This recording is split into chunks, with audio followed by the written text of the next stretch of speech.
I'll start again. Hello and welcome to part 3 of a series of introductory talks on Zionism and its victims. So today I'm going to talk for about 35, 38 minutes and then take a break. We can have some questions and discussion, and then I'll finish off and we'll have some more time for questions at the end.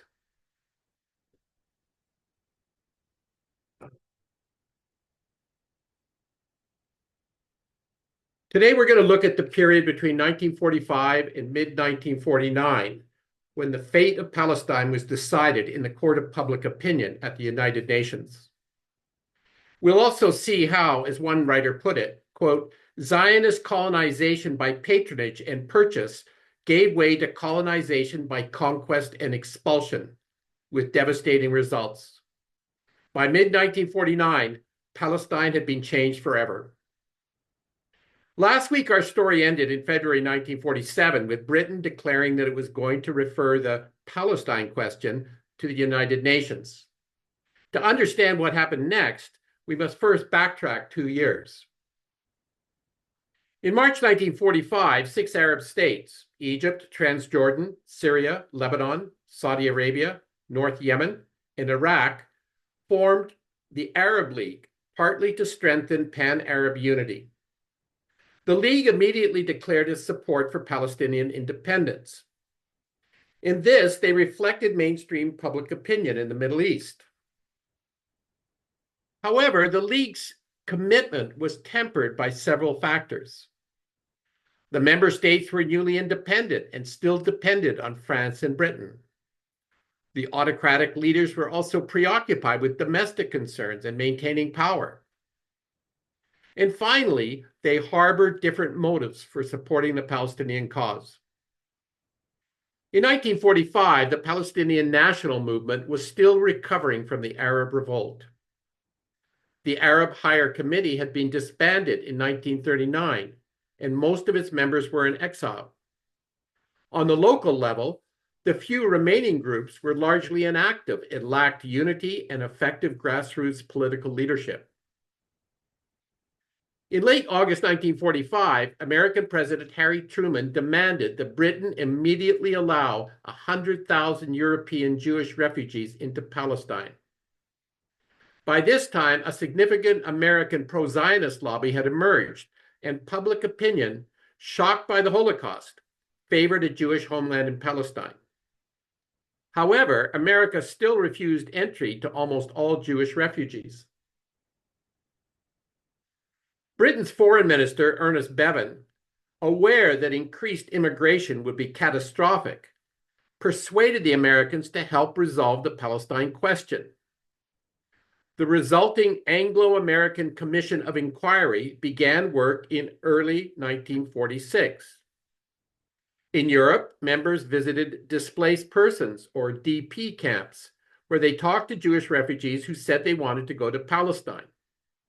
Of course, there wasn't much choice. The Western nations had closed their doors, and the only alternative was communist Eastern Europe. The commission then visited Palestine to hear from the Palestinians and the Zionists.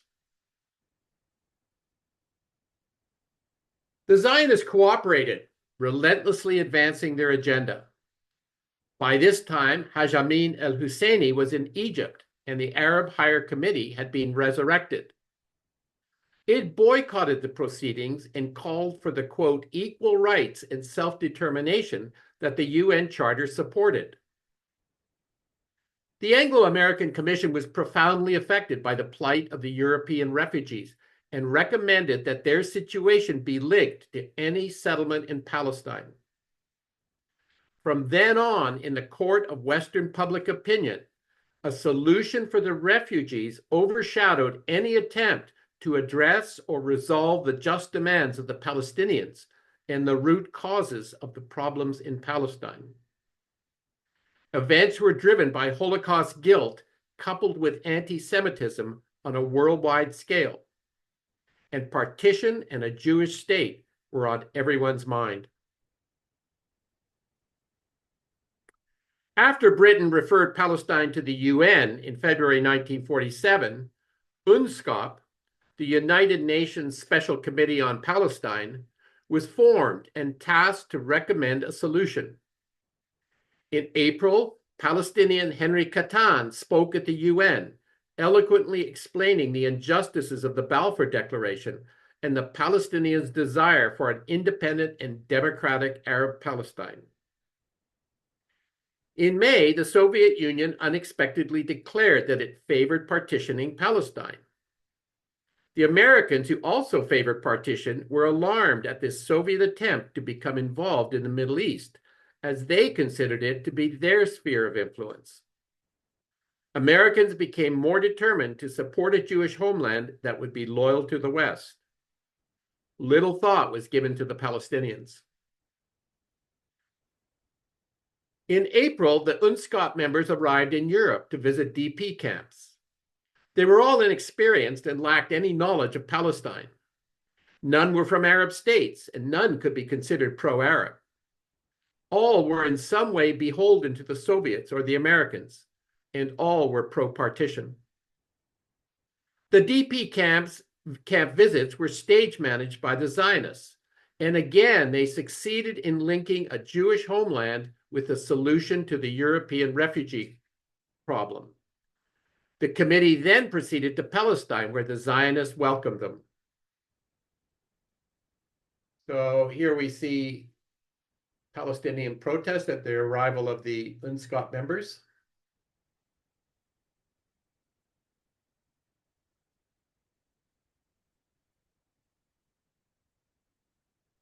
The Zionists were doing everything they could to persuade these committees that came their way.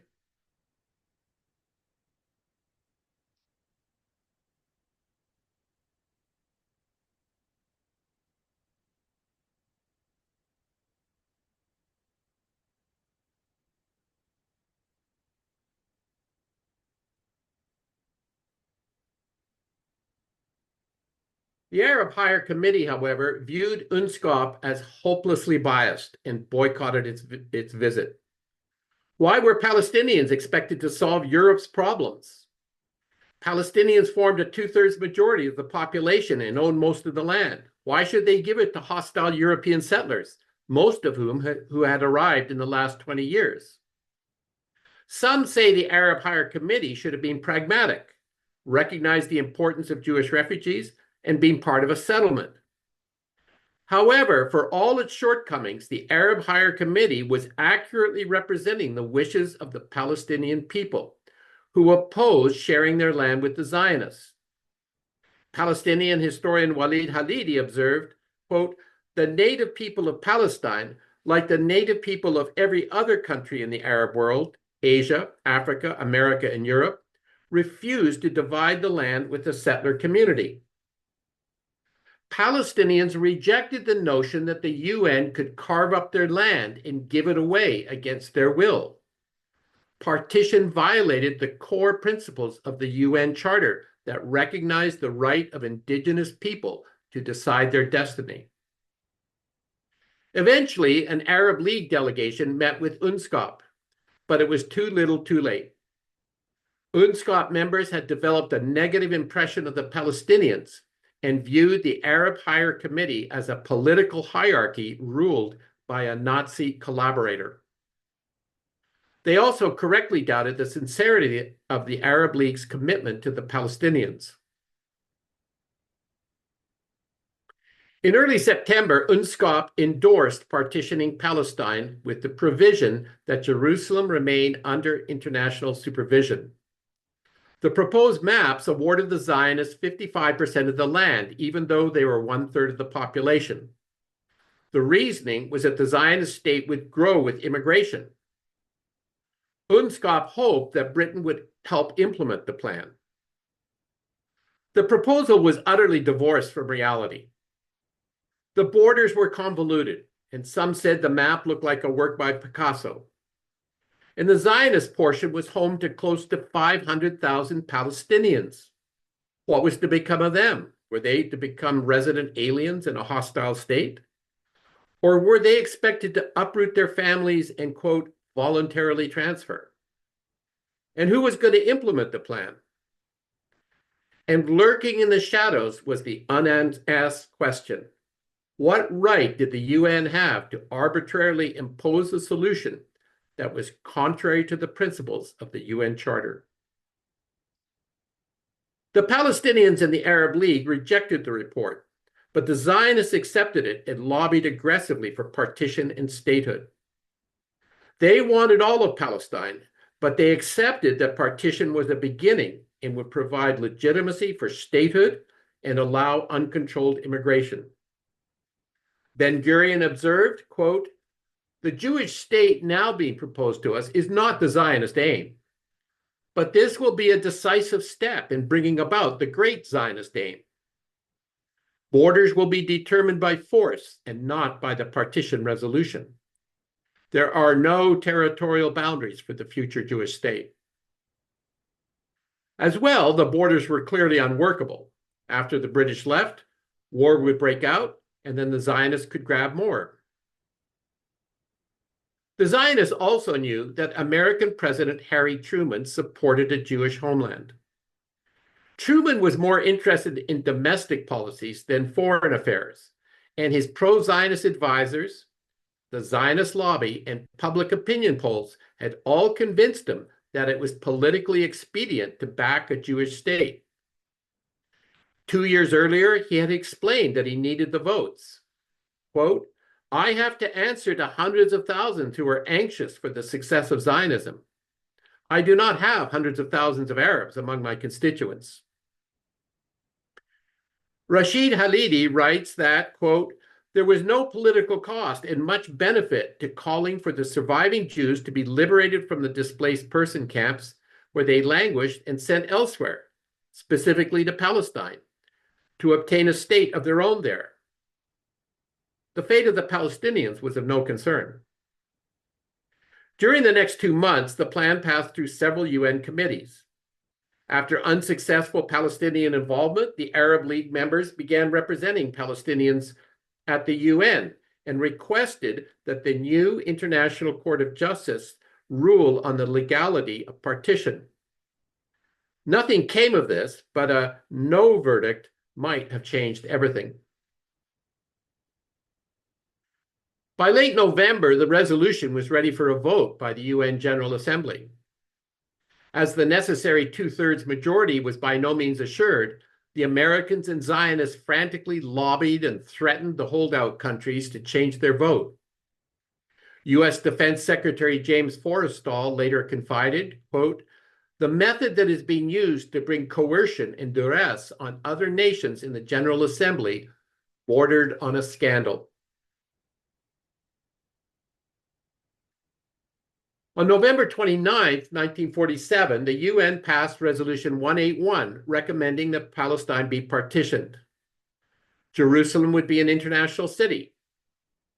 The fine print called for a 2-year transition period during which Britain would administer the region with the 5-member UN Commission. The Commission would gradually take over from the British, fine-tune borders, and help establish 2 provisional governments. At the time of the vote, Iraqi diplomat Fadel Jamali asked Canadian Foreign Affairs Minister Lester Pearson, quote, "Do you believe that the act of partitioning Palestine against the will of its inhabitants is an act dictated by conscience and law?" Pearson replied, quote, "Dr. Jamali, politics doesn't know conscience or law unless they are supported by power." A lot has been written about Resolution 181. It has been described as immoral, illegal, merely a recommendation and not binding, and an end to the Palestinians' hope for a democratic state in all of Palestine. British journalist David Hirst wrote, quote, "Overnight, the Comity of Nations laid the foundation of a new moral order by which the Jews, the vast majority of whom had been in Palestine less than 30 years, were deemed to have claims equal, indeed superior, to those of the Arabs who had lived there from time immemorial." Historian Gardner Thompson observed, quote, "The UN vote represented a global act of NIMBYism. Shared anti-Semitism brought together the Cold War superpowers along with numerous other states who would pay no price for the creation of Israel. Lebanese academic Gilbert Achcar agrees, quote, supporting the creation of the State of Israel was the way that North America, Europe, and the Soviet Union solved, on the cheap, the embarrassing problem represented by this multitude of unfortunates, whom neither the American, nor the Europeans, nor the USSR wished to take in. In supporting UN Resolution 181 and partition, the superpowers and their allies demonstrated a reckless, callous disregard for the safety and well-being of the Palestinians.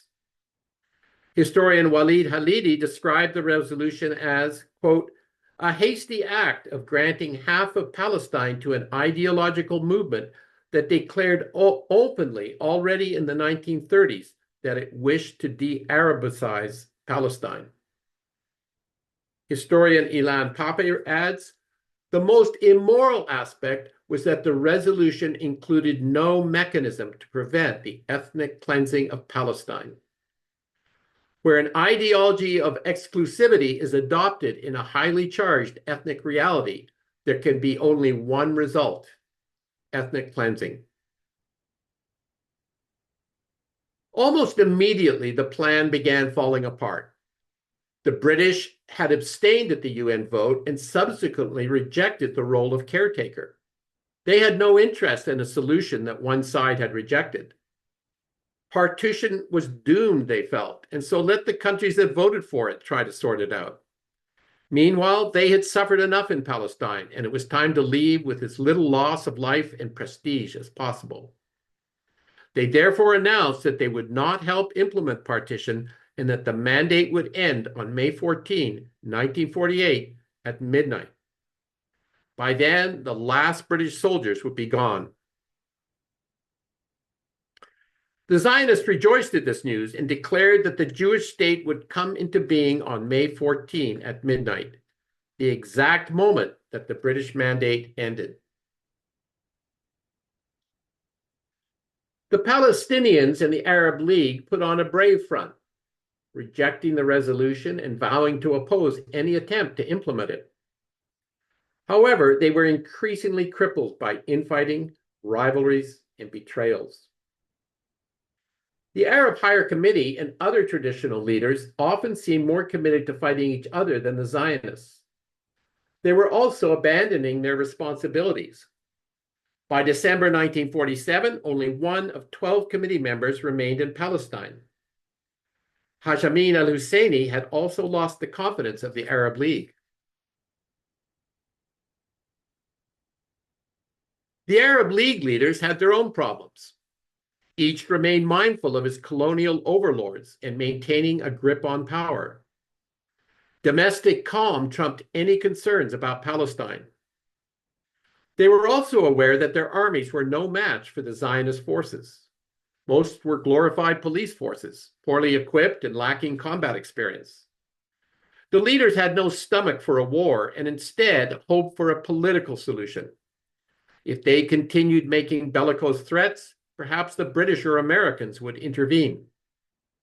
And so they prevaricated. Except for King Abdullah of Transjordan. He had no interest in a Palestinian state and no intention of fighting the Zionists. For several years, he had been clandestinely collaborating with the Zionists and had just finalized a secret agreement. If a war erupted, his well-trained army, the best in the Arab world, would not fight the Zionists. In return, it was agreed that he would annex the West Bank of Transjordan, today's West Bank. Britain, his colonial sponsor, supported him, as they disliked the idea of a, quote, puny Arab state dominated by an unreliable mufti. After the UN vote, Palestinians staged a 3-day strike. A sense of foreboding set in across the land, and many communities elected national committees that lacked coordination on a national level. Apart from several isolated attacks on Zionist convoys and businesses by gangs and guerrilla fighters, life went on as normal. This inaction frustrated the Zionists who wanted to fight. After a few weeks, they decided to unilaterally escalate. Any Palestinian resistance or acts of violence, however small, would bring a harsh response. One officer explained, quote, "We need a cruel and brutal retaliating policy. If we know that a family is guilty, we should be merciless and kill the women and the children as well."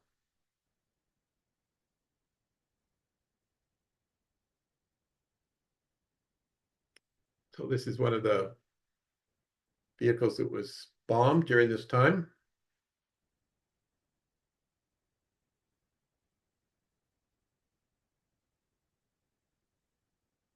And this is the remains of Lifta.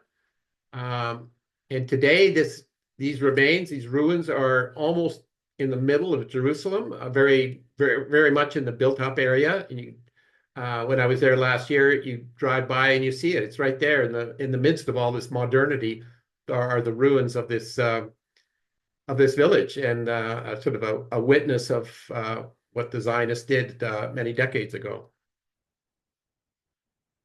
On December 21, Zionist forces again escalated and staged several unprovoked attacks on Palestinian villages. 10 days later, they massacred 60 villagers near Haifa.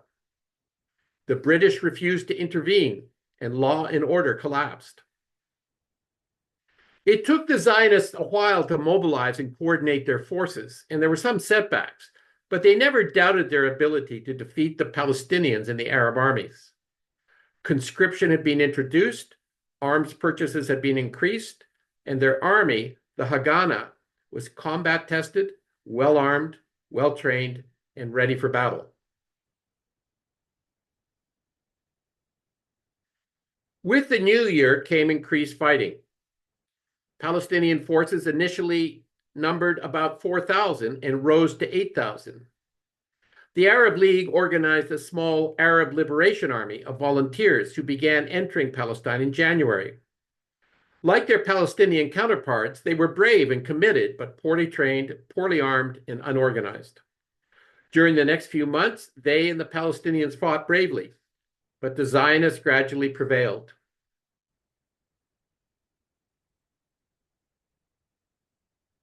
So this was one of the Palestinian leaders.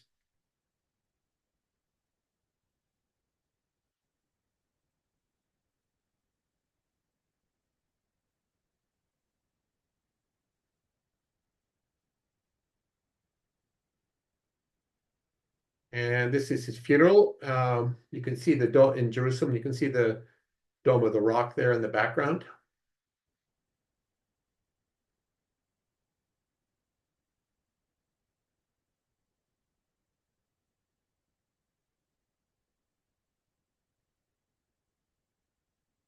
And one of the many explosions that were taking place in different urban areas at the time.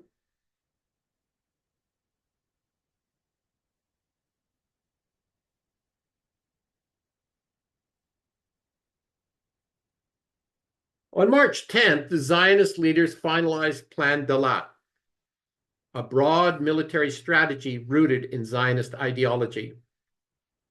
By this time, Ben-Gurion had realized that the existing chaos provided an historic opportunity for the immediate fulfillment of the Zionist dream, the expulsion of as many Palestinians as possible, and the establishment of a Jewish state in much of Palestine. The Zionist primary concern was the almost 500,000 Palestinians who lived within the Zionist zone. They had to be expelled. Plan Dalat designated almost every Arab village and neighborhood as an enemy camp to be conquered and cleansed. Specifically, the plan called for, quote, bombarding villages and population centers, setting fire to homes, and planting mines among the rubble to prevent the expelled inhabitants from returning. In case of resistance, the armed forces must be wiped out and the population expelled outside the borders of the state. Palestinian historian Walid Halidi described Plan Dalat as, quote, a master plan for the expulsion of as many Palestinians as possible.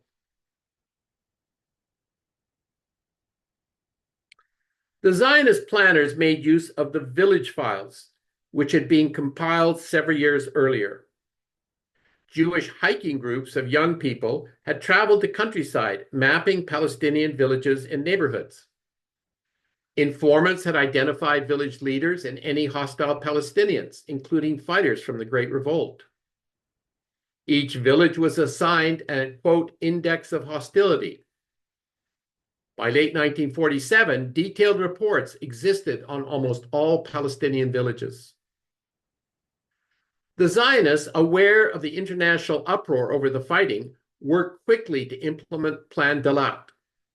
Hopefully, drastic escalation might provoke an Arab invasion and end any hope of American interference. By late March, Palestine had descended into anarchy, and the British were preparing to leave. The UN Commission was failing miserably, and in February, it reported that an international armed force was needed to enforce the partition. Without one, quote, uncontrolled widespread strife and bloodshed was guaranteed after the British left. However, the idea of a UN police force was unpopular, especially among the Americans, who were unwilling to risk American lives. They also feared that a UN army might result in a UN world government. Instead, they proposed to defer partition and establish a UN trusteeship. This idea went nowhere, and a newspaper editorial predicted, quote, since neither Britain nor America will enforce a settlement, the Arabs and the Jews will, by a bloody war, enforce their own.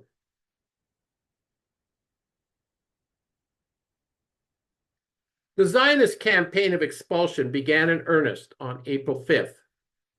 By this time, the fighting had claimed almost 2,000 lives, and between 70,000 and 100,000 Palestinians, mostly middle and upper-class elites, had fled the country or been expelled. The Zionist priority was to control the highway between Jerusalem and Tel Aviv.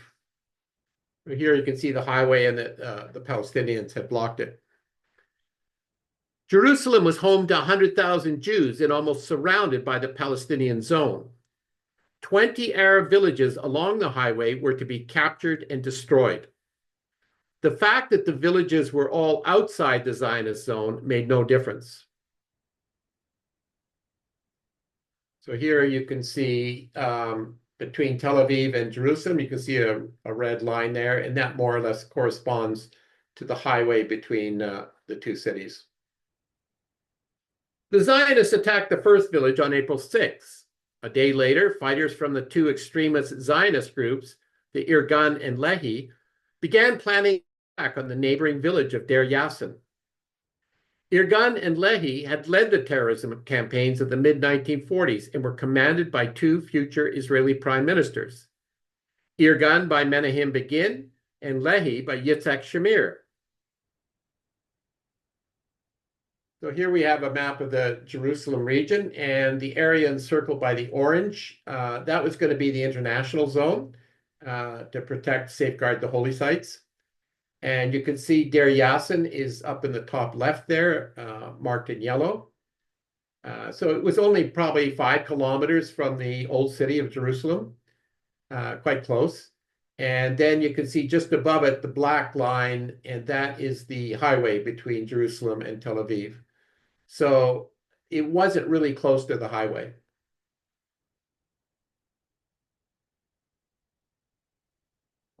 Deir Yassin was a peaceful village of about 700 Muslim inhabitants in the proposed international zone, far from the highway and not strategically important.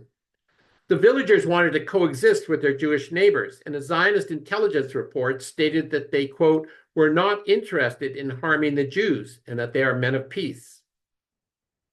The village boasted 2 mosques, 2 boys' schools, a girls' school, and several shops. So why did the Zionists select Deir Yassin for destruction and ethnic cleansing? It was an easy target, and the villagers would probably flee. The village was prosperous, and the Zionists looked forward to looting it. As a propaganda event, the very public destruction of Deir Yassin would terrorize Palestinians everywhere and demonstrate what awaited them if they resisted. It would also increase hatred between Arabs and Jews and confirm that the Zionists were intent on incorporating Jerusalem into their state.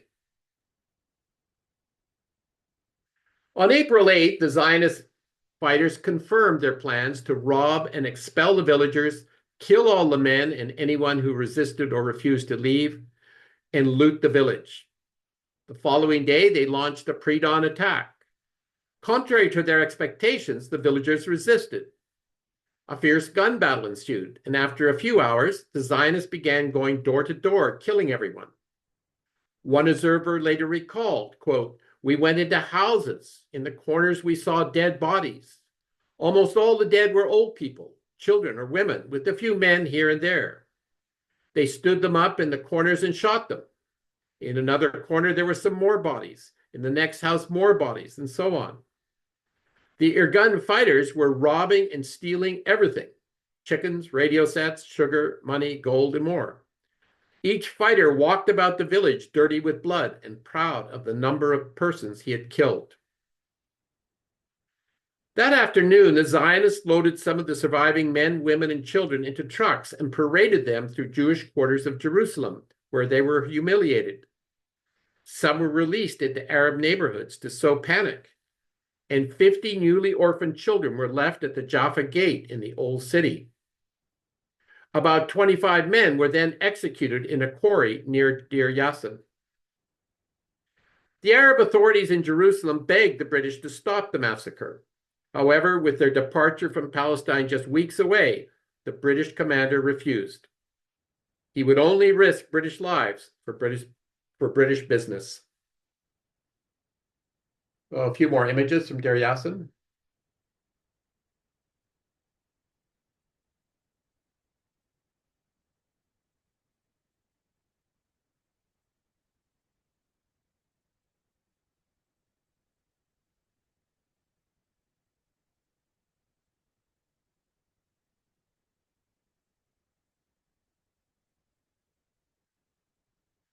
Mopping up continued for the next 2 days, and by April 13, all the remaining villagers had been expelled. Between 110 and 140 people had been killed, most of whom were women and children.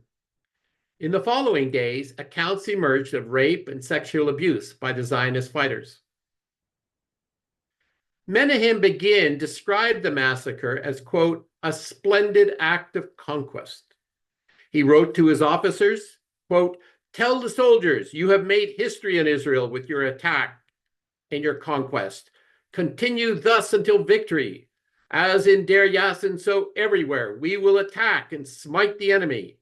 God, God, thou hast chosen us for conquest."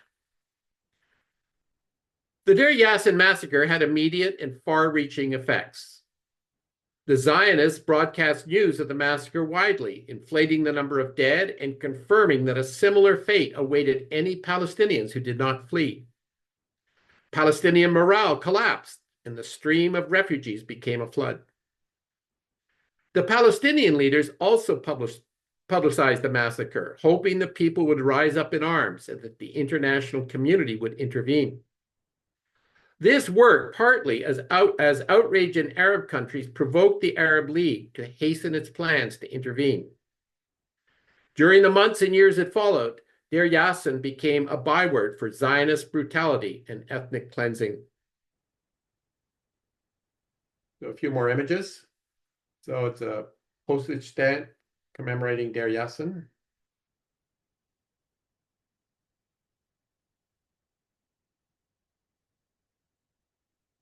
Another one.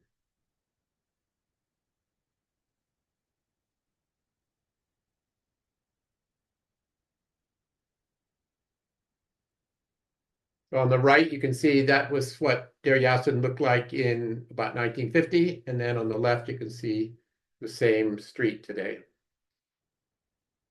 I think it's got a mental health hospital there, or clinic.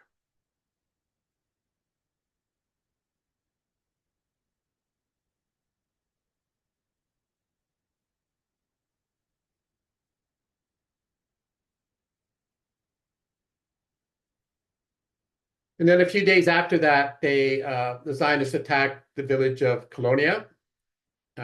nearby and essentially expelled everybody and blew up the houses. So we'll take a break here, and I welcome any questions. In the following weeks, Zionist ethnic cleansing increased. Combining violence with propaganda and psychological warfare simplified their task. Haganah loudspeaker trucks patrolled Palestinian neighborhoods, urging the occupants to flee or suffer the fate of Deir Yassin. One assault on a neighborhood in Jerusalem began at 5 a.m. with explosions in the streets. A Zionist loudspeaker burst out in Arabic, urging civilians to flee. Quote, "Take pity on your wives and children and get out of this bloodbath. If you stay, you invite disaster." As panic spread, the loudspeakers broadcast horror sounds. These included shrieks, wails, anguished moans of Arab women, sirens, and the clang of fire alarm bells interrupted by a voice calling out in Arabic, "Save your lives, all you faithful. The Jews are using poison gas and atomic weapons. Run for your lives in the name of Allah."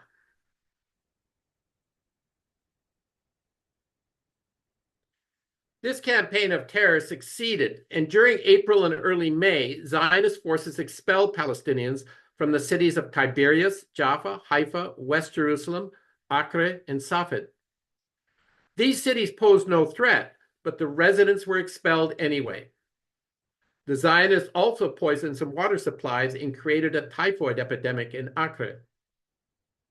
Jaffa, a city of 70,000, was transformed from a leading Palestinian nationalist, cultural, and commercial center and a major cosmopolitan international port into a slum with a population of 3,600.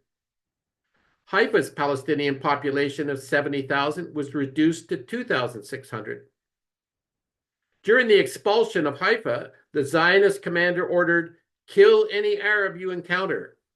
After the cleansing was complete, Ben-Gurion toured Haifa and described it as, quote, "a terrifying and fascinating sight, a dead city, a corpse of a city." By May 14, when the British left, the Zionists had captured 220 Palestinian villages, expelled about 300,000 Palestinians from Palestine, committed dozens of massacres, and destroyed Palestinian society.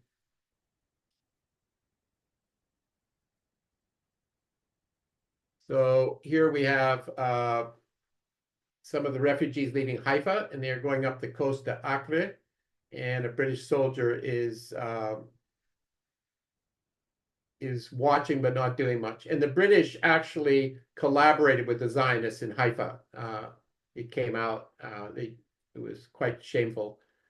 They actively helped in the expulsion of the Palestinians. This is on the docks in Haifa.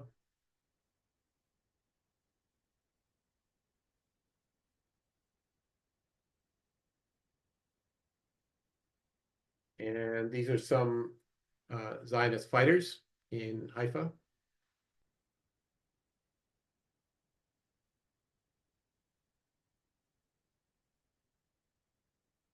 And some more refugees.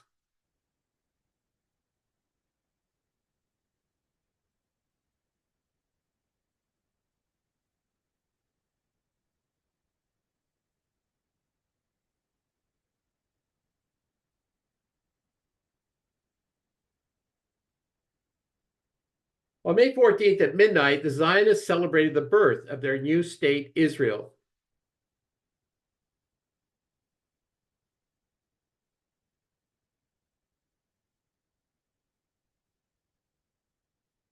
And so here we see Ben-Gurion declaring the new state, probably reading the Declaration of Independence. And you can see the portrait of Theodor Herzl over him. And he's essentially considered the father of Israel.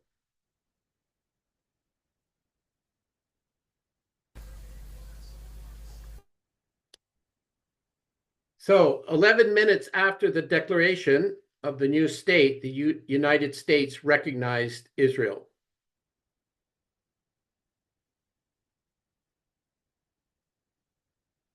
A lackluster invasion by Arab League armies followed.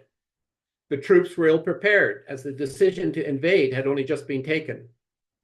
While some Arab divisions fought bravely, most realized that they were no match for the powerful Zionist forces and offered only half-hearted opposition, mostly in the Palestinian zone. Egypt seized the Gaza Strip, and Jordan, true to its word, largely avoided fighting the Zionists and occupied the Palestinian zone and East Jerusalem.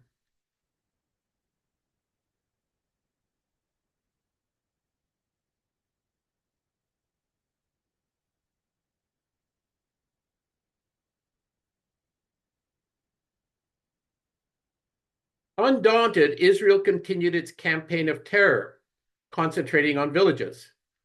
By this time, the expulsion of Palestinian civilians had become a stated war aim. Attacks typically took place at night. Haganah forces surrounded the village on three sides, leaving one road out of the village open. Then soldiers and a loudspeaker truck entered, announcing that the inhabitants had 1 hour to pack and leave. Anyone who resisted or remained would suffer the fate of Deir Yassin. The soldiers shot any men who had a history of resistance. Within an hour, a long column of Palestinians would be making its way toward Lebanon, Syria, Jordan, or Gaza. So here are some more images from the of refugees from this time period.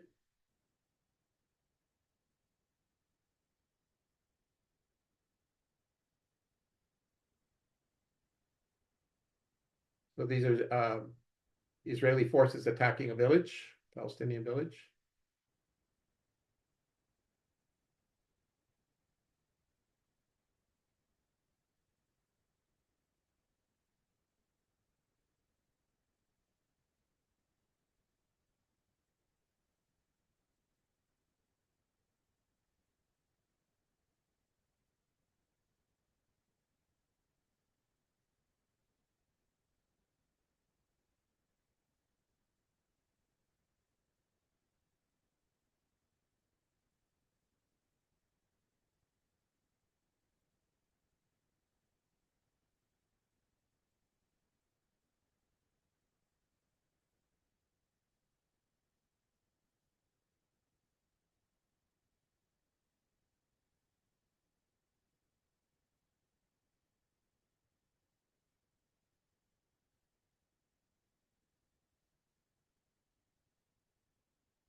Three of the villages that the Israelis cleansed in 1948 were Tantura, Ein Had, and Alajun. As I visited each one in 2022, I'd like to briefly talk about them. On the evening of May 22nd, 23rd, Israeli forces attacked Tantura, a fishing village of about 1,500 Palestinians south of Haifa. After the villagers surrendered, the Israelis executed about 200 men and sent the women to a neighboring village. They then buried the bodies in a mass grave under what is now a parking lot at a resort. For years, Israel denied that a massacre took place, but recently a documentary exposed the evidence. It's available on YouTube. So this is the beach at Tantura. These are some of the pictures I took.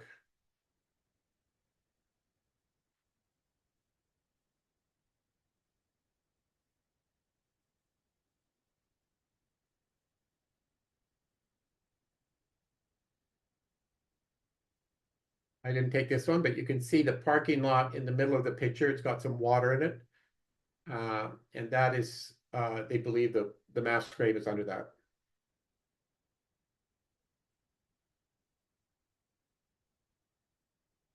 And that's the parking lot.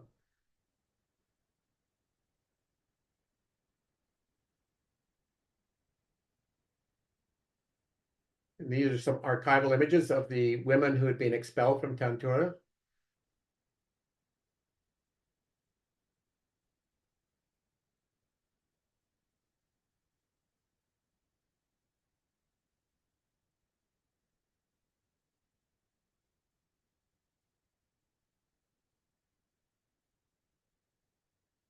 And that's the documentary which I believe is on YouTube.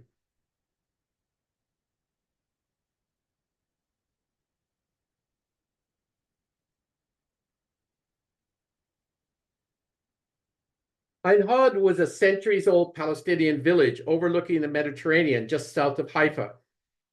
It had a small school and a mosque. The 750 villagers raised livestock, grew grain, and tended their olive groves. Zionist forces captured the village in mid-July and expelled some villagers who ended up in a refugee camp in Jordan. Others were sent to prison camps. A few returned and eventually established a small, unrecognized village nearby. In the early 1950s, Israelis moved into the original village, renamed it En Hod, and created an artist colony for tourists. Today, the former mosque is a bar.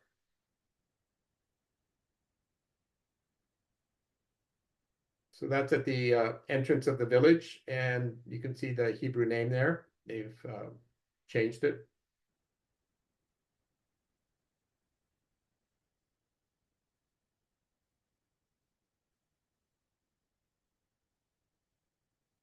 These homes all belonged to Palestinians before 1948.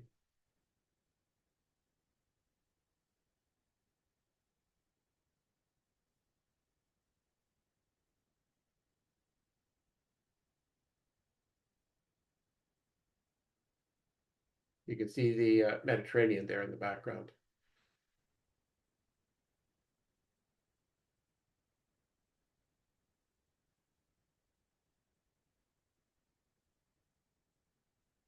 So it's a very trendy place. And of course, there's no mention that it was once a Palestinian village.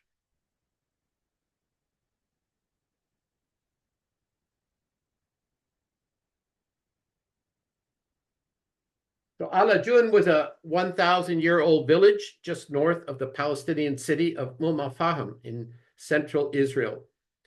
During the British Mandate, the village boasted a mosque, a school, a small market, 6 grain mills, a bus company, and some shops.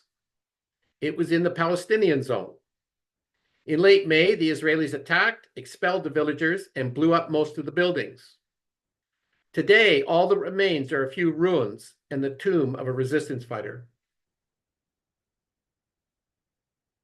So another image from before 1948.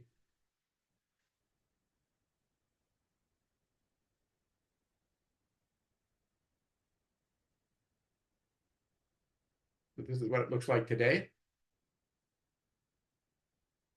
The Israelis often planted trees and forests over ruined villages to sort of cover them up. And that's what they did here. Often they're have been made into recreational parks, but this isn't really a park.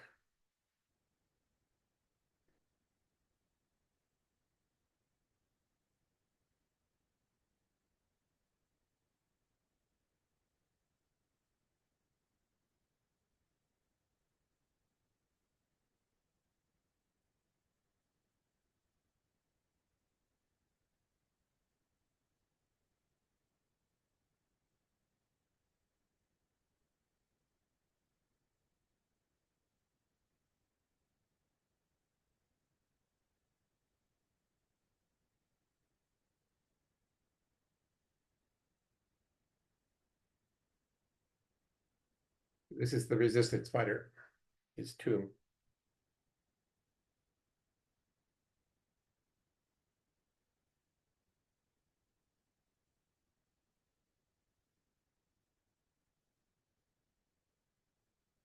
And we were staying with this young woman's family. They're Palestinians, and she was kind enough to show us around.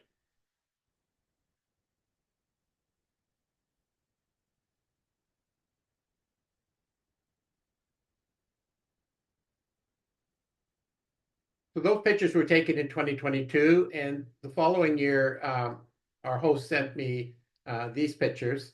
And so the Palestinians in Israel, a lot of them on May 15th, which is what they call Nakba Day, they will choose one of the villages that is being destroyed, and they will go there and have a march of remembrance. And so in 2023, that's what they did at Al-Ajun. But this, keep in mind, was before October 7th. So this display of Palestinian nationalism, I don't believe would be acceptable today to the Israelis. But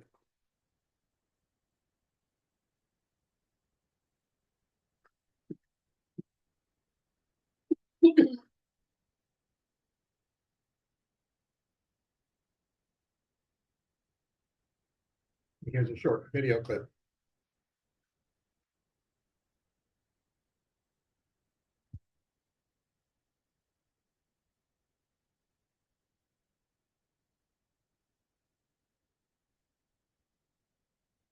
In late May 1948, Count Folke Bernadotte, a Swedish diplomat, arrived in Palestine. The UN was horrified by the bloodshed and asked Bernadotte to be a UN mediator and find an alternative to partition. Bernadotte was pro-Zionist, and during World War II, he had helped several thousand Jews escape from Germany.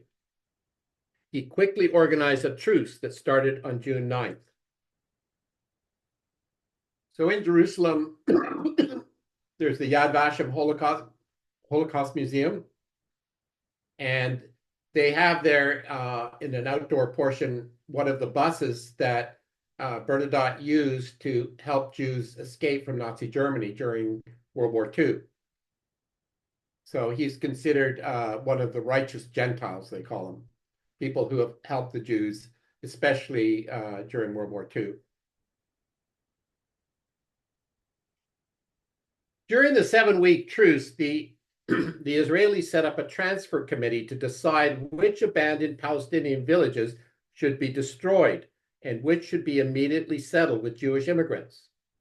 The priority was to create conditions that would make it impossible for the Palestinian refugees to return. Bernadotte's truce ended in mid-July, and 10 days of fighting resumed, during which the Israelis massacred and expelled the entire population of the twin Palestinian cities of Ramle and Lydda. They were the largest massacres and expulsions of the war, and the commanding officer was future Israeli Prime Minister Yitzhak Rabin. So some views of Lydda.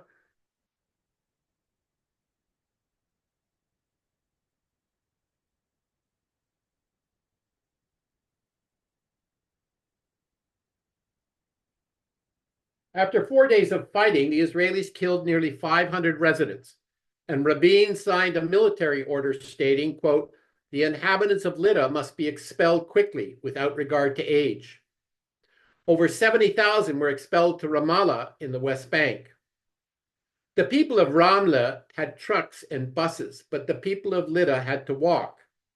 It was during Ramadan, and many were already weak. As many as 500 died on this death march. Among those expelled was a university student, George Habash, who later led the Arab nationalist movement and the resistance group Popular Front for the Liberation of Palestine.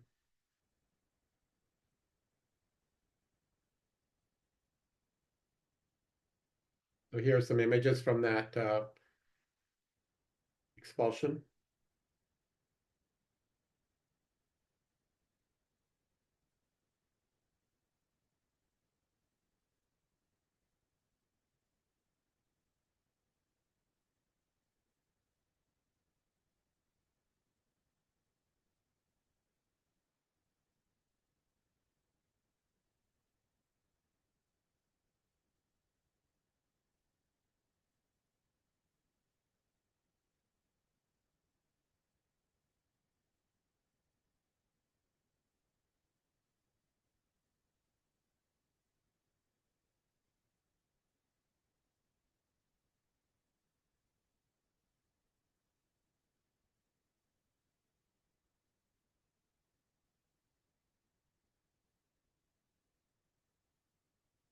In late July, a longer UN truce took hold. On September 16th, Count Bernadotte submitted a peace proposal to the UN. He'd become deeply affected by the refugees, especially those from Ramla and Lydda. His proposal affirmed the state of Israel, but recommended that Palestinian refugees be allowed to return and reclaim their lands and properties. Those who do not should be resettled and given financial compensation. He wrote, quote, "It would be an offense against the principles of elemental justice if these innocent victims of the conflict were denied the right to return to their homes, while Jewish immigrants flow into Palestine and indeed at least offer the threat of permanent replacement of the Arab refugees who have been rooted in the land for centuries." But the British had no intention of allowing refugees to return. The next day, gunmen from Irgun and Lehi ambushed Bernadotte's convoy and assassinated him. Yitzhak Shamir approved the mission.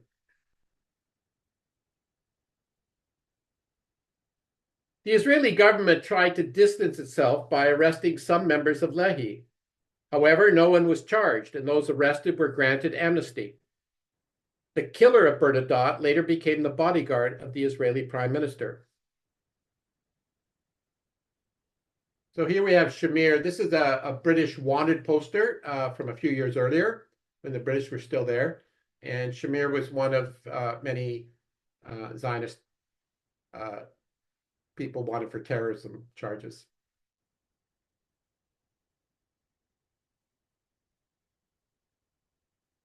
And this is an image from his time as prime minister.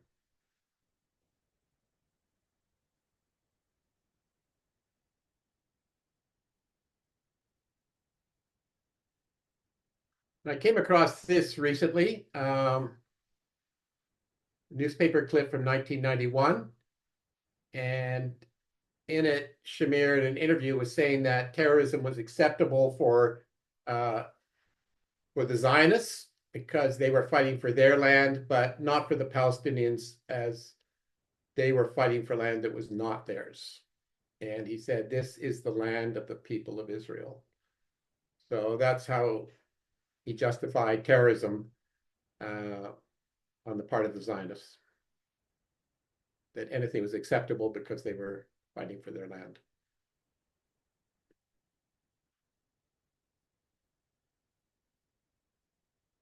Fighting resumed in October, and Israel continued attacking Palestinian villages and massacring and expelling the inhabitants.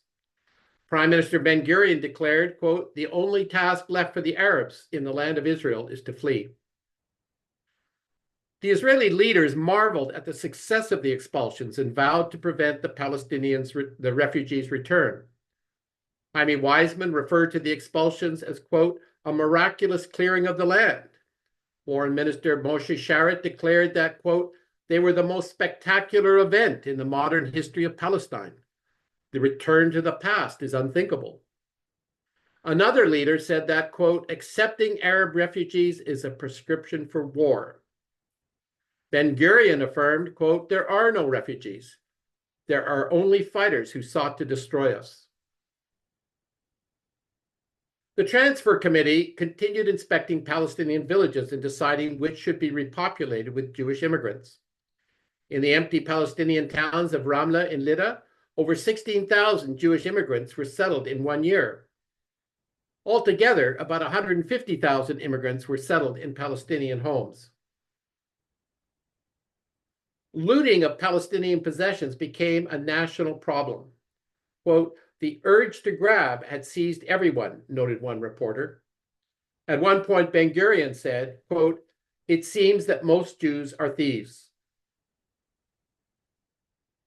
By early December 1948, most of the fighting had ended. The Israelis had expelled almost all of the Palestinians in the land they had seized. Ben-Gurion commented, quote, "it is almost unbelievable. Along the way from Tel Aviv to Tiberias, there are almost no Arabs." Another Israeli commented, quote, "the departure of the Arabs was a miracle. The landscape is more beautiful as there is not a single Arab to be seen." About 150,000 Palestinians remained in the Israeli state, mostly near or in the Christian Arab city of Nazareth. Many politicians resented them. Quote, "there are too many Arabs in the country," one said. Another announced, quote, "I'm not willing to accept a single Arab. I want the state of Israel to be entirely Jewish." On December 12, 1948, the UN General Assembly passed Resolution 194, which incorporated Bernadotte's recommendation. It stated in part that, quote, "the refugees wishing to return to their homes and live at peace with their neighbors should be permitted to do so at the earliest practical date, and that compensation should be paid for the property of those choosing not to return. Israel ignored it, but for the Palestinian refugees, it expressed their inalienable right of return, the right of any refugee to return to their home when it is safe to do so. Here are a few images. This is at the Deheshe refugee camp in Bethlehem in the West Bank, and you can see they've got UN resolution right at the entrance to the camp.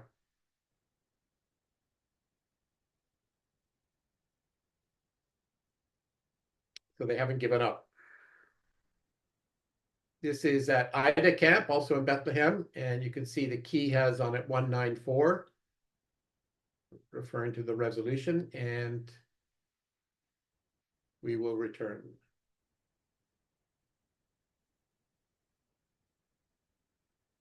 And another one.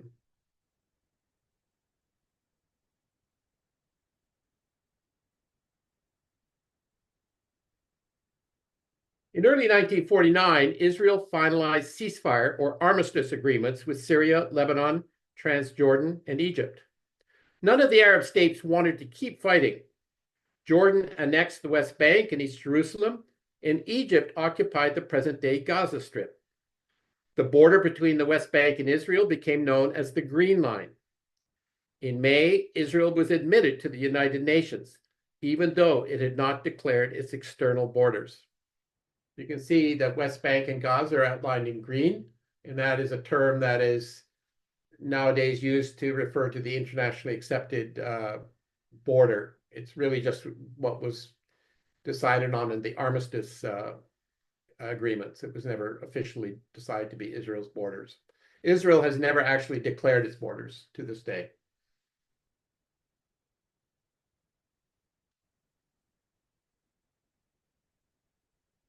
Here you can see this is what Jordan looked like afterwards. They had annexed the West Bank. No other countries except Britain and I think Pakistan recognized that annexation.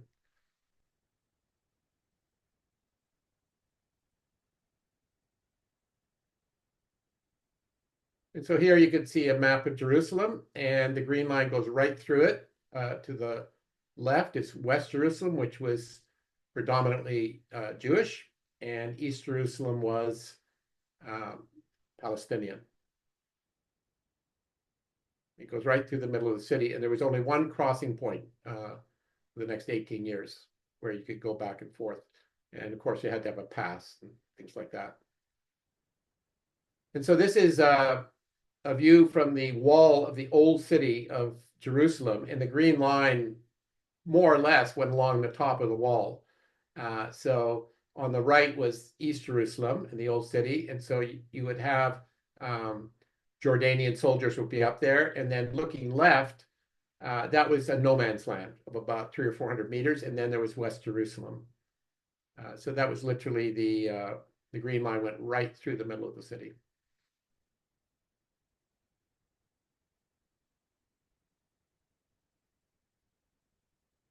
Israel now controlled 80% of historic Palestine, much more than UN Resolution 181 had awarded it.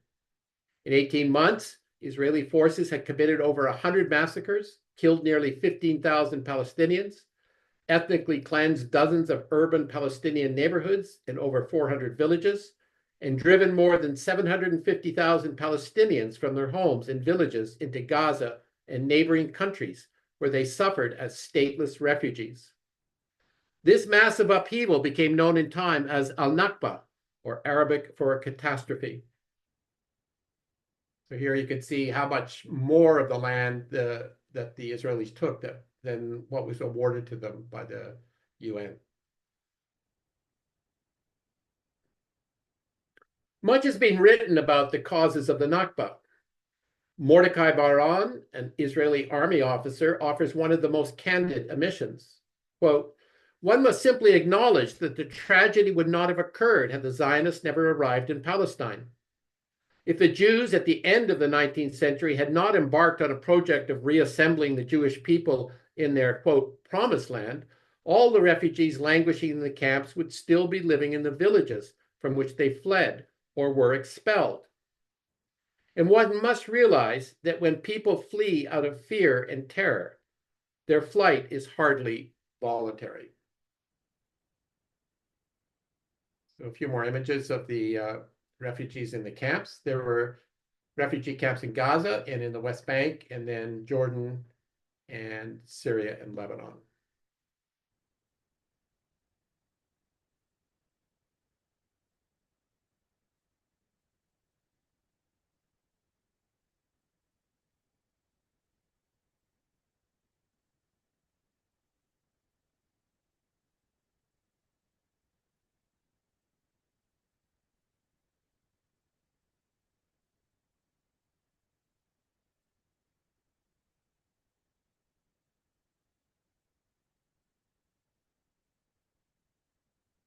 The refugee crisis captured the world's attention, and so Israel developed a narrative absolving it of any blame. This was widely believed in the West. So this is how it read, more or less. Powerful savage armies had threatened the existence of the new Jewish state and were intent on driving the Jews into the sea. A second Holocaust, Ben-Gurion proclaimed. Miraculously, the tiny Jewish state repelled the aggressors in their war of independence. The Palestinian refugees could only blame themselves and the war for their troubles. The Arab leaders had urged them to flee their homes to avoid the fighting, and hundreds of thousands of them did voluntarily. Israel was not responsible, as it was defending itself. A true David and Goliath story with Israel as the triumphant victim. Of course, this was fantasy. Expulsion of the Palestinians had long been a Zionist priority. And from the beginning, they enjoyed the military advantage. And much of their ethnic cleansing took place in the Palestinian territory before May 15th and before any Arab army entered Palestine. There was no fighting in Haifa, Jaffa, or on the coastal plains. So why would the Palestinians there voluntarily leave? And no evidence exists that Arab leaders encouraged Palestinians to flee. Nevertheless, Israel's account has endured, one of many myths that passes for truth in the Western world. The extent of the trauma that the hundreds of thousands of refugees and victims of Israeli violence have endured is impossible to comprehend. A country and a people had disappeared. Lebanese academic Hussein Ibish wrote, quote, "To understand the Nakba is to first confront its sheer scale and totality. Before the Nakba, there was a large, deeply rooted, and essentially ancient Arab society in most of what, within a few months, became the Jewish state of Israel. In effect, one day it was there, as it had been for living memory, and the next day it was gone. An entire society, with the exception of relatively small groups in a few places, simply vanished." The influence of the Nakba has not lessened over the years. Palestinian historian Rashid Halidi writes, quote, "The Nakba is a trauma that every Palestinian shares in one way or another, personally or through their parents or grandparents." Ibish observes, quote, "The Nakba defined and continues to define Palestinian national identity. Given that most Palestinians today are either exiles, refugees, or living under Israeli occupation, or at best live as second-class citizens in Israel itself, their collective social, political, and historical identity centers almost entirely around the shattering experience of the Nakba. The Nakba exposed the inherent violence and evil at the heart of Zionist ideology and shaped the identity of the Jewish state. Until 1948, the British had kept the Zionists in check. But as soon as they were unleashed, they embarked on a horrendous campaign of massacres and ethnic cleansing of the indigenous people. The Nakba was an inevitable result of the settler colonial project launched half a century earlier in Basel. The obsession with an ethnically pure Jewish homeland in Palestine had resulted in the near extermination of the Palestinians. Far from deploring this, Israelis rejoiced. However, the Nakba almost guaranteed that Israelis will never enjoy peace, but be forever at war with the Palestinian refugees, their children, their grandchildren, and beyond. Moshe Dayan, an Israeli general, recognized this. In 1956, he spoke at the funeral of an Israeli soldier killed by Palestinian fighters from nearby Gaza. Quote, "Let us not heap accusations on the murderers," he said. "How can we complain about their deep hatred for us? For 8 years, they have been sitting in the Gaza refugee camps, and before their very eyes, we are possessing the lands and villages where they and their ancestors have lived. We are the generation of colonizers, and without the steel helmet and the gun barrel, we cannot plant a tree and build a home. Let us not recoil from seeing the hate which fills the life of hundreds of thousands of Arabs surrounding us. Let us not turn away our eyes, lest our hand weakens. This is our generation's fate. Our choice to be ready and armed, strong and tough, or if the sword loosens from our fist, our lives will be felled. Two closing thoughts. First, the right of return is an integral part of the Palestinian national identity, especially among the millions of refugees and their descendants. Any just, sustainable peace settlement must acknowledge the right of return. For Palestinians, this right is symbolized by a key. When the refugees fled their homes in 1948, many believed they would return, and so they locked their homes and took their keys and their land titles. Of course, Israel refused to allow them back, and now the key remains the symbol of the right of return. So during my visits throughout the West Bank, I saw many keys, and I took some photos, so I'd just like to share with them to, I guess, to make the point that it's very much deeply rooted in Palestinian culture and society, the right of return. So this is in Belin, village in the West Bank.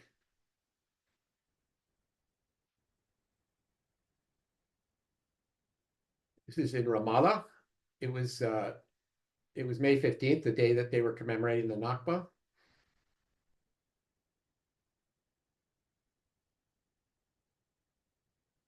And this was a parade, and you can see the young boys have big keys in their hands, and on the T-shirt it says 1948.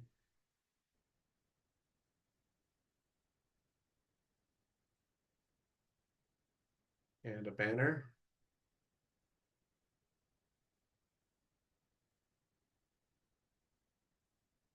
This is a mural in Bet Sahur, Christian Palestinian town, beside Bethlehem.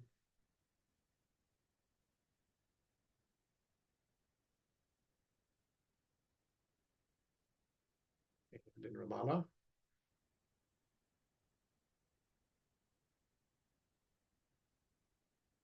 This is in a cultural center in Jenin, in the northern West Bank.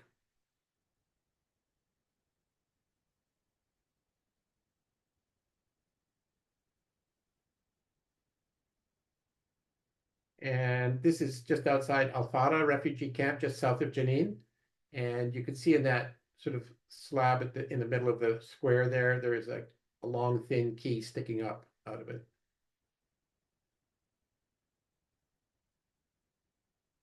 And that's the arch overlooking the entrance to Al Farah camp. And again, you can see the keys.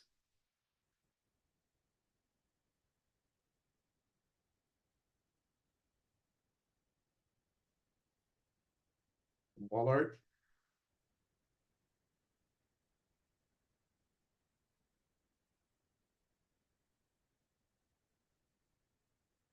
This is in Nazareth.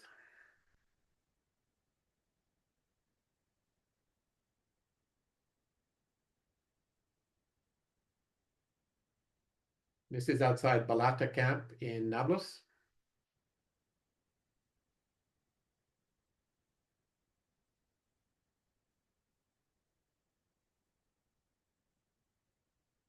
And in Ramallah.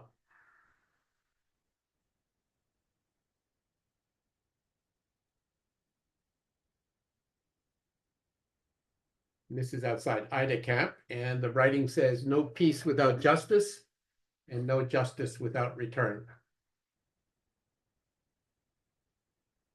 And the second thing point I'd like to touch on before we end is that any Palestinian will tell you that the Nakba has never ended. It is ongoing. The Israeli oppression, expulsion, violence, killings, and denial of basic human rights and self-determination have continued since 1948. A never-ending war on the indigenous people, a never-ending campaign to erase and exterminate them. The genocide that Israel is inflicting on the people of Gaza and the West Bank today is but a horrific escalation of the Nakba, and the Israelis make no secret of it.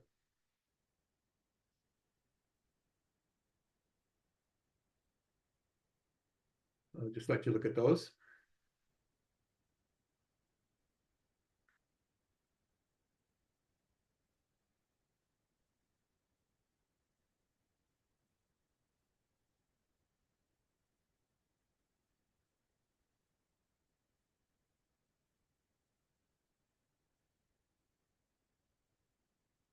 So that's our talk for today.